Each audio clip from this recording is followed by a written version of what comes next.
네, 안녕하십니까. 오늘 이 시간에는 전번 8강에 이어서 또 우상숭배에 관련된 내용하고 당시 우상숭배로 인해서 초대 기독교의 그 어려움이 많았습니다. 그래서 우상숭배에 관련된 이 말씀을 조금 더 해야 할 것 같아서 몇 말씀 더 할까 합니다. 당시에는 그 여러 형태의 우상이 많았죠. 니케의 어, 여신의 그 신전을 세운다거나 아니면 제우스 신을 모시는 그 신전을 세운다거나 각양각색의 그 신전들이 많았어요.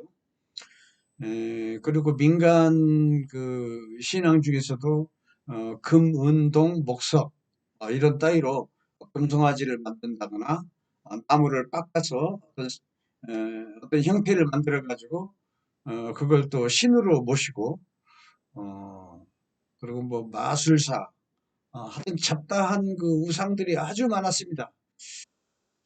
그 중에서 세력이 제일 큰 게 유대교죠. 유대교는 이제 우상이라고 않죠. 그렇지만 하여튼 초대 기독교가 자리 잡을 만한 그런 터전이 못 됐어요. 어, 그렇지만 이 하나님의 진리와 예수님의 말씀을 전해야 한다는 아주 강한 의지를 가지고 있는 요한 공동체의 세력은 아주 미약했습니다. 그래서 참 힘든 상황이 있거든요. 그래서 그 중에서 악행을 제일 많이 저질렀던 게 바로 노마, 짐승, 사탄, 마귀, 살인자, 이렇게 스스로 신이 된 노마 황제였던 것입니다. 당시 황제는 곧 신이다. 이 신에 대한 그 숭배 거부는 곧 죽음. 이런 등식이 되는 겁니다. 그 정도로 살벌한 상황이었습니다. 예컨대 뭐 하나님, 또 주여, 또 예수님 어쩌고 하는 놈들 다 모두 잡아들여. 그래가지고 간단한 형식을 거쳐서 신의 이름으로 처단했을 것으로 예상되는 것입니다. 신이라는 건 노마 황제를 말하는 거죠. 반면에 강요된 숭배에 참여하는 자는 즉 황제한테 와서 절을 하는 거, 절을 하고 어, 그 잦은 그 행사에 참여해서 추앙을 하고 이런 자는 상으로 모두한테 짐승의 이름 또는 짐승의 표식을 주어 가지고 그 표를 주는 겁니다. 어, 즉 육과 관련된 내용입니다. 예. 표를 줘가지고 구분해서 통제했을 것으로 안다. 그러니까 어, 짐승 황제한테 숭배를 하는 사람, 안 하는 사람 이렇게 구분을 해서 다스렸다는 얘기죠. 어, 이 이들이 받은 그 표는 일정 그 일종의 그 특권인 셈입니다. 어, 즉 특권 아닌 특권이 되는 것이죠. 예. 그래서 이 특권이라는 것은 사실상 어, 기본적인 그 생필품과 관련된 것들을 말하는 것인데, 즉 누구든지 먹고 살아야 하는 뭐 쌀, 보리, 밀가루, 잡곡, 야채, 최소한의 그 몸에 걸쳐야 하는 뭐 의류, 뭐 또는 그 소소한 그 일상용품들 이런 것을 말하는 것입니다. 예, 이런 것 이런 것도 이런 것을 사 먹어야 할 입장이다. 노마 시내 자체가 환경이. 그래서 노마 도시에서는 이런 생필품들이 나오지 않고 모두 음, 외곽에서 들어오기 때문에 이를 사 먹지 않고서는 살아갈 수가 없는 환경이다. 이걸 말씀드리겠습니다. 근데 밀가루 한 대를 사더라도 즉 그 짐승표 노마 황제가 준 노마 황제의 상징이죠. 이 짐승표가 있어야 살 수가 있는 것입니다. 아니면은 꼼짝없이 굶을 수밖에 없는 상황이다. 이 사회 전체를 이토록 아주 막 쥐어짜는 것은 결국은 이 황제라는 그 신을 추앙하고 받들어라. 이런 얘기죠. 이들에게는 하나님의 진리와 예수님의 말씀은 없는 것이죠. 오직 신이라는 건 로마 황제니까 신만을 추앙을 해야 하는 것입니다. 이들이 주관하는 그 각종 행사에 참여하고 또 절도하고 이래야 하는 것입니다. 이런 우상 숭배에 참여하지 않으면 죄를 만들어 가지고 뭐 목이 잘리거나 하는 등의 순환과 인고의 시기였던 것입니다. 이를 이겨내지 못하고 아차했으면 요한 공동체가 와해돼 가지고 없어질 그런 상황인 것입니다. 이런 절박한 상황에서 우리에게는 하나님과 예수님이 계시기 때문에 조금만 참고 견뎌내면 저 짐승들은 반드시 하나님의 심판을 받고 무너질 것이다 라며 우리는 반드시 이긴다, 이런 그 확신에 찬 메시지를 암호에 숨겨서 우리끼리 이렇게 소통을 해가지고 짐승들한테 항거하며 견뎌내라고 독려했을 것으로 이렇게 추측이 되는 것입니다. 암호가 그래서 그런 겁니다. 우리끼리 서로. 저 짐승들은 그 지상에서 성도들의 기도가 합해져 가지고 하나님 성전 제단의 그 향단으로 올라가서 향불이 돼 가지고 이게 8장 5절에서처럼 그 모아진 그 기도의 기도가 불이 되는 겁니다. 그 불이 저들의 머리 위로 불벼락이 떨어진다는 것을 알 리가 없죠. 이런 것을 알 리가 없는 황제 숭배의 추종 세력들에게 트집 잡히지 않으려고 이렇게 서로 암호로 소통하고 이러는 것입니다. 마치 온순한 비둘기가 이리의 무리 속을 뱀처럼 민첩하게 헤쳐나가는 듯한 고도의 그 문장력에 참 박수를 보내는 것입니다.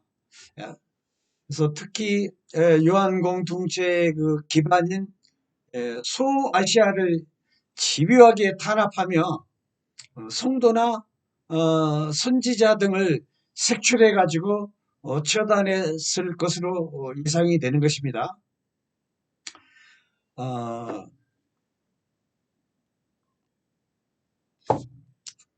이렇게 수많은 곳에서 사도, 선지자, 성도들이 목이 잘려라 갖고 그런 장면들이 요한계시록 본문에 여러 차례 나옵니다. 그래서 1장 7절, 1장 18절, 2장, 6장, 7장, 13장, 16장, 17장, 18장, 24장 이렇게 수많은 곳에서 아주 피비린내가 나는 장면들이 너무도 이렇게 많습니다. 피비린내가 진동이에요. 요한계시록 번역하다 보니까. 그래서 제가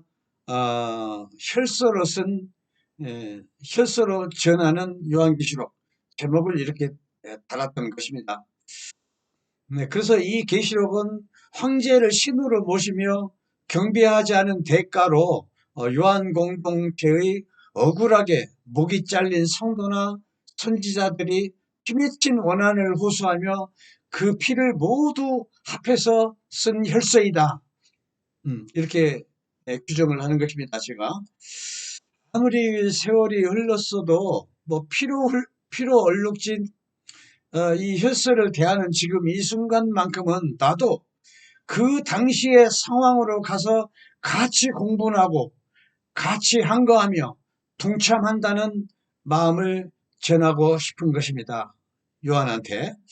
이렇게나마 하늘에 있는 요한과 성도, 선지자들의 그 피맺힌 원한이 다소나마 풀어지지 않겠는가, 이렇게 예, 생각을 하는 것입니다.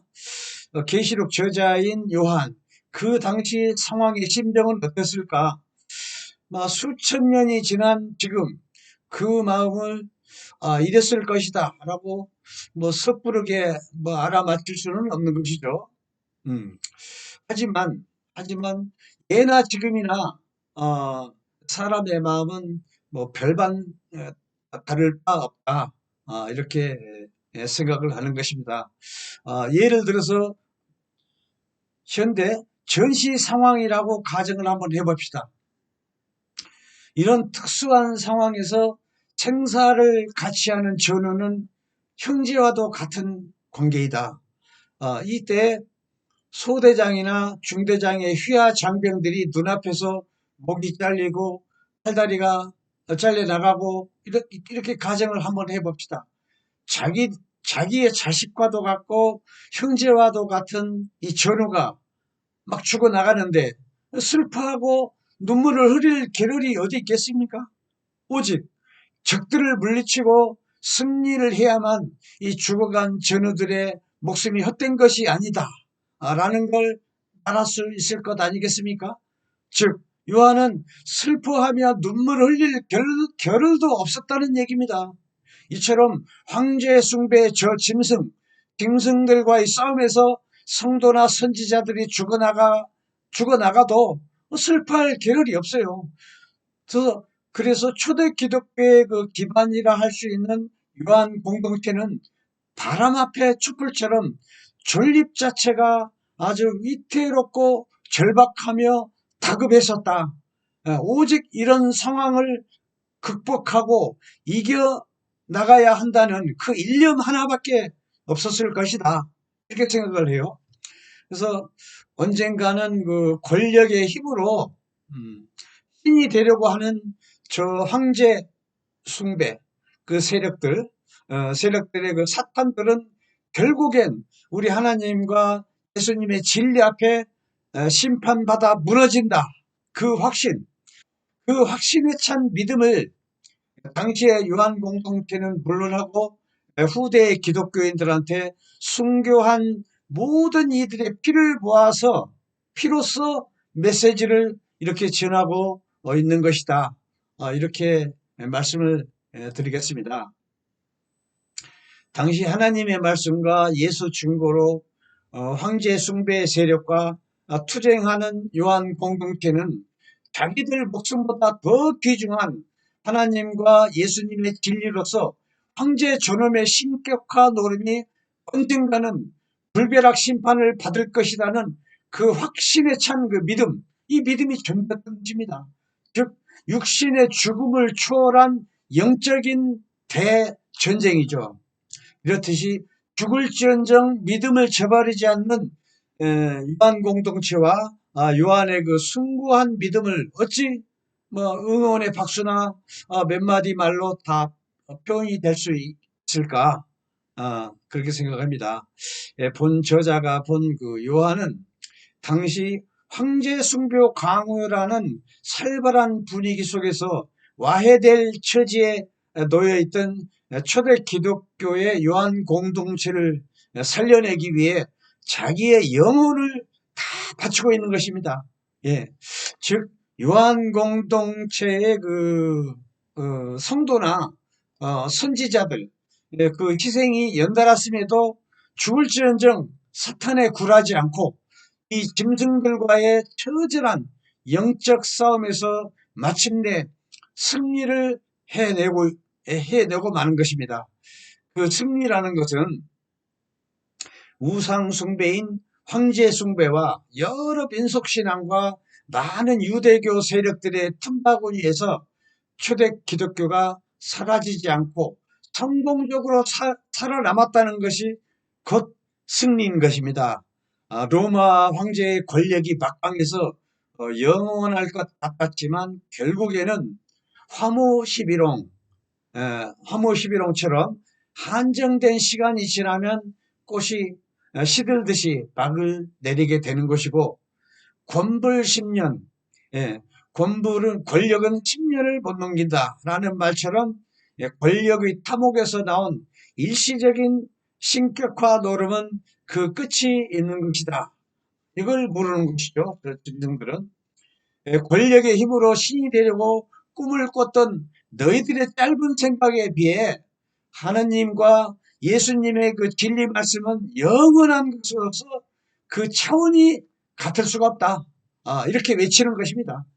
그 진리를 전파해야 하는 막중한 사명을 띠고 있는 요한, 그는 모든 성도와 선지자, 사도들의 개인 목숨 가치보다 더 크고 귀중한 것은 바로 모든 영혼을 살려내는 하나님과 예수님의 말씀이다 라고 외치고 있는 것입니다. 마침내 꺼져가는 촛불 같은 기독교의 기반인 소아시아의 요한 공동체가 무너지지 않게 사력을 다해 공동체를 지켜내고 있는 것입니다. 초대 기독교가 살아남아 있기에 오늘날의 기독교가 만천하에 널리 번성하게 되는 것이고요. 즉 육신의 죽음 따위를 초계처럼 생각하며 오로지 진리의 말씀에 따라 영적 승리를 이뤄낸 요한 공동체가 있었기 때문인 것이죠. 이는 요한 공동체가 촛불을 벌이며 타탄과의 싸움에서 승리했다는 증명이 되는 것입니다.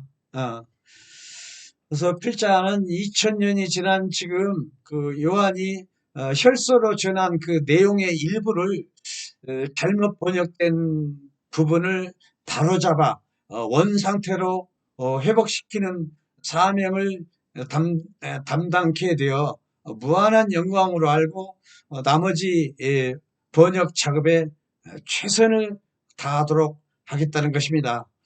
이러한 사명을 담당케 해주신 것에 한없는 감사를 드리고 모든 영광을 예수님께 돌립니다. 원문 성경 번역가 장주신, 그리고 제가 생각보다 많은 분들이 구독을 눌러주시고 또 좋아요도 눌러주시고 그랬어요. 그래서 제가 힘이 더 납니다. 솔직히 처음에는 이렇게 성원을 해주시라고는 생각도 못했어요. 그렇지만 어떤 성원을 해주셔서 고맙고, 구독 그 강좌를 볼 때 처음에는 이제 빨간 글씨로 구독이 나와요. 구독 한번 누르면 이제 까만 글씨로 됩니다. 그래서 한번 까만 글씨로 되신 분들은 다음 볼 때는 누르시면 안 돼요. 다시 또 빨갛게 되어버립니다. 그리고 또 좋아요, 이거 엄지척, 이것도 좀 눌러주시고요. 어떤 제 생각보다도 많은 분들이 이렇게 성원을 해주셔서 더 힘이 납니다. 예. 하여튼 또 열심히 번역 작업을 열심히 하겠습니다. 네, 오늘은 이 정도로 하고요. 다음 시간에 뵙는 걸로 하겠습니다. 네, 감사합니다.